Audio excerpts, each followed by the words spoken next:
ஹாய்ங்க.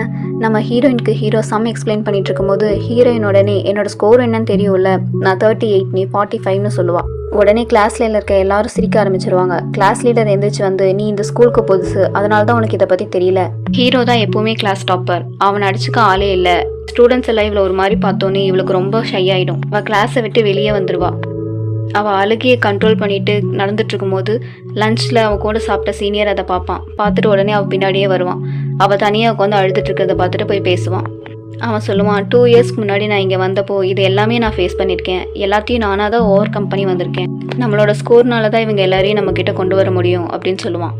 ஹீரோயினுக்கு இவன் பேசுனது ரொம்ப ஆறுதலாக இருக்கும். உடனே அவள் கிளம்பி அவள் திருப்பி கிளாஸ்க்கே போவாள். கிளாஸ் லீடர் ஹீரோ கிட்ட உட்காந்து சம் டிஸ்கஸ் பண்ணிட்டு இருப்பா.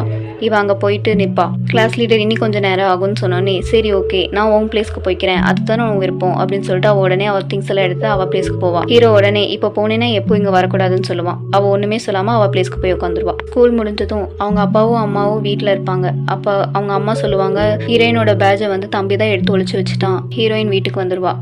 வந்துட்டு அவங்க அப்பா வந்து வா சாப்பிட்லான்னு சொல்லும் போது, இருங்கப்பா ரெஃப்ரெஷ் ஆகிட்டு வந்துடுறேன்னு அவள் ரூமுக்கு போவா.